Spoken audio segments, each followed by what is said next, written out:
Hello सांग माने मु आज ओडिशार कटक स्पेशल दहीबरा दीपावली उपलक्षे बनईची आपण माने देखंतु मु जो प्रकार बनईची आपण माने सही प्रकार बनातु देखिए जेते प्रकार सब खाइबा जिनस बनईथिबे तमर खाली मन हबो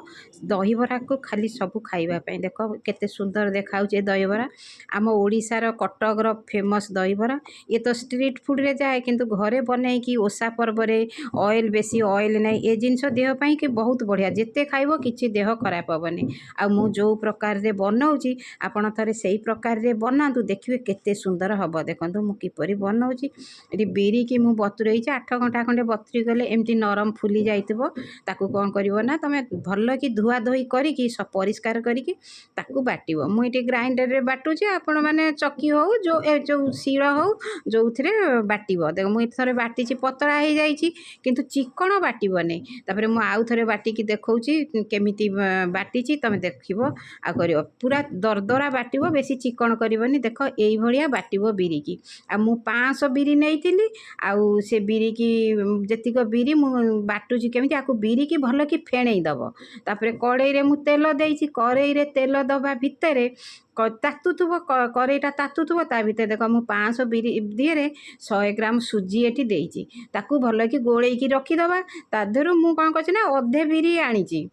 आ गोटे कड़ाई रे कि तसला जो हो ताकू पानी देकी लुण आउ हेंगू आधे पकई गोटे साइड रे रखिबे आ मु सेतरु अधा बिरी आनीतिली से बिरी दिहरु आधे लुण आउ हेंगू मु जेमती जोडी जहा पकाउची सेही भलिया पकेइबे आउ एटी बिरी लुण हेंगू देकी आकु फेणेइबे गोटे पानी देरे पकई देखिबे जेंती बिरी टे भासुथुबो भलो की फेणेइ गले से जीरा गोटे चामच मु हाथ रे क्रॉस करकी एथिरे पकेइची एठी भलो की फेणेइ देइची सोढ़ा किसी देवे नहीं सोढ़ा देले तेल टाणिबो जमा सोढ़ा देवे नहीं जदि हम टिके बेकिंग पाउडर जदि टिके पकेइबो सी टिके माने खाइला बेलू टिके बहुत स्पंजी स्पंजी हम देखुन केते बढ़िया फुलीची मु तो किछि पकई नथिली एटा देख फास्ट प्रथम भारी पकईची केते सुंदर फुलीची मते टिके लागिला टिके बेकिंग पाउडर पकेइबी लास्ट टिके बेकिंग पाउडर पकेइली गोटे भारी खंडे तेला मु 3-4 भारी करके भाबजिली मु जो एकुठी छाणुची देख केते लाल लाल हेची आकु छाणी के मु डायरेक्ट जो पानी लुण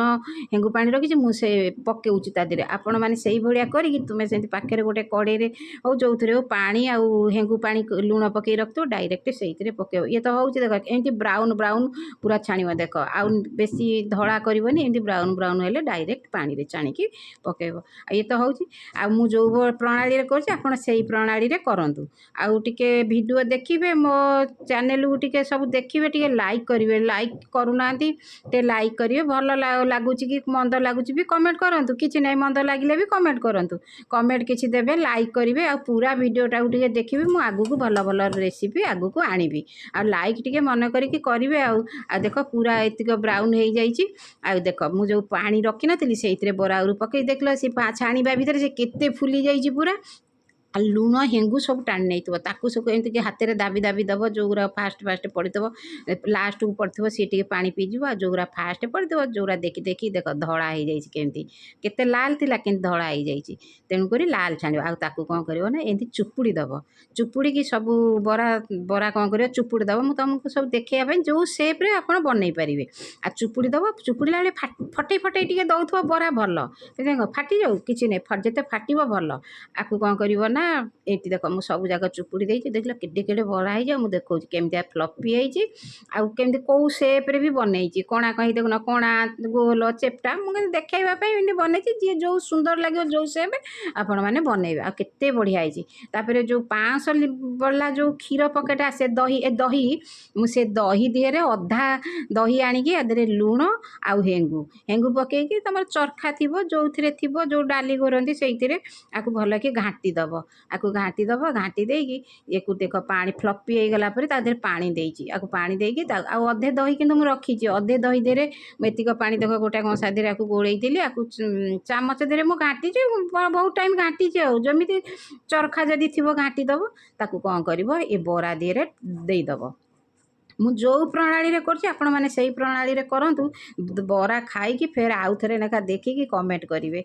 କେମିତିଆ ହେଲା। ଏଠି ଦେଖ ଆ ଉପରେ ମୁଁ ଦେଇଦେଇଛି, ଆକୁ ବି ଟିକେ ଦାବି ଦାବି ଦେବେ, ଯେଉଁ ବରା ଫାଟି ନଥିବ ଟିକେ ଫଟେଇ ଦେବେ। ସବୁ ବରା ଫଟେଇବା ଦରକାର ନାହିଁ, ଯେଉଁଟା ଲାଗିବ ଟିକେ ଇଏ ଲାଗିଛି ଟାଣ ଟିକେ ଇଏ ଲାଗୁଛି ଏମିତି ଫଟେଇ ଦେବେ। ଫଟେଇ ଦେଲେ ଭଲ, ବେଶୀ ଫଟେଇବେନି, ଟିକେ ଟିକେ ଫଟେଇଲେ ତା ଭିତରେ ଦହି ଲୁଣ ହେଙ୍ଗୁ ପାଣି ସବୁ ଯିବ, ବଘରା ପାଣି ସବୁ ପଛରେ ବଘାରିବି। ଆଉ ଦେଖ ଆଉ ପଛରେ ଯେଉଁ ଅଧକ ଦହି ରଖିଥିଲି ତାକୁ ଟିକେ ଲୁଣ ପକେଇକି ମୁଁ ଆଉ ଉପରେ ଦେଇଛି। ଦେଖ ବଳିଆ ବଳିଆ ଘରେ ପଦାରେ ଦହିବରା କିଣି ଖାଉଛ ପତଳା, ଇଏ ଘରେ କରିଲେ ଦେଖ ଏତେ ଦହି, ଆକୁ ଦେଖିଲେ ବି ଖାଲି ଖାଇ ହେଇଯିବ, ଏତେ ସୁନ୍ଦର ଲାଗିବ। ମୁଁ ଯେମିତି କରୁଛି ଆପଣ ଥରେ ବନେଇକି କରିକି ଖାଆନ୍ତୁ। ଏଇଭଳିଆ ଇଏ କରିଲେ ଆକୁ ବଘାରିବା ପାଇଁକି, ଆକୁ ତ ଅରୁଆରେ ଆଦେହରେ ଦେହ ପାଇଁ, ଏଇ ଦେଖ ବଘାରିବା ପାଇଁ ମୁଁ ଏଠି ଫୁଟଣ ଆଉ ଲଙ୍କା, ଶୁଖିଲା ଲଙ୍କା ଆଉ ହେଙ୍ଗୁ ନେଇଛି, ମୁଁ ଏଠି ହେଙ୍ଗୁ ନେଇଛି। ଆକୁ ଯଦି ଦହିବରା ତମେ ଖାଇଲେ ଦେହ କିଛି ଖରାପ ହେବନି, ତେଲ ନାହିଁ, ଆମେ ଚୁପୁଡ଼ି ଦେଲେ ତେଲ, ଆକୁ ଯେତେ ଜିନିଷ ତିଆରି କରିଦେବ ଖାଲି ମନ ହେବ ଦହିବରା ଖାଇବା ପାଇଁ। ଏଠି ତେଲ ଗରମ ହେଇଯାଇଛି, ମୁଁ ଲଙ୍କା ଆଉ ଫୁଟଣ ବଘାରିଛି, ତାପରେ ଯେଉଁ କଢ଼ିପତ୍ତା, ଆମର ଏଠି ଭୃଷଙ୍ଗ ପତ୍ର କହନ୍ତି, କଢ଼ିପତ୍ତା ଆକୁ ପକେଇବ, ଟିକେ ଚଡ଼ଚଡ଼ ହେଇକି ତା ପାଣି ମରିଯିବ, ବେଶୀ ଟାଇମ୍ ଭାଜିବନି, ଏମିତି ଆଡ଼େଇ ଦେବ। ତାପରେ ହେଙ୍ଗୁ ତାପରେ ଏଇ ଟାଇମ୍ରେ ପକେଇବ, ହେଙ୍ଗୁ ପକେଇକି ସାଙ୍ଗେ ସାଙ୍ଗେ ଏମିତି ହେଇଗଲା ପରେ ପାଣି ରଖିଦେବ, ଦେଇଦେବ। ତାପରେ ଏଇ ପାଣି ହେଇଗଲା ପରେ ଏଇ ବଗରାକୁ ନେଇକି ଦହିବରା ଉପରେ ଦେଖିଲ କେତେ ସୁନ୍ଦର ଦହିବରା ଦେଖାହେଉଛି ନା, ଏତେ ସୁନ୍ଦର, କେତେ ବଢ଼ିଆ ବନିଛି ଦେଖ, କେତେ ସୁନ୍ଦର ଦେଖାହେଉଛି। ଦେଖ ଏ ଦହିବରା ଆପଣମାନେ ଏମିତି ଦୀପାବଳିରେ ଏମିତି କରିକି ଖାଆନ୍ତୁ। ଇ ତ ଅରୁଆ ବଢ଼ିଆ ଖାଇହେବ। ଦେଖ ଆ ଦେହରେ ଜିରା ଲଙ୍କା ଭାଜିକି ଗୁଣ୍ଡ ଦେବ ଆଉ କଳା ଲୁଣ ଟିକେ ପକେଇବ, ପକେଇକି ଖାଇବ, କେତେ ସୁନ୍ଦର ଲାଗିବ। ଇଏ ତ ଅରୁଆରେ ବି ଖାଇବାକୁ ବଢ଼ିଆ ଲାଗିବ, ଆଉ ଖାଲି ବି ଖାଇ ହେଇଯିବ। ସନ୍ଧ୍ୟାବେଳ ଟାଇମ୍ରେ ସାଙ୍ଗେ ସାଙ୍ଗେ ବତୁରି ଗଲେ ବାଟିକି ବି ଇଏ ନଗଦ ଉପରେ ଖାଇବ। ଆମ ଚ୍ୟାନେଲକୁ ଟିକେ ଇଏ କରିବ ଆଉ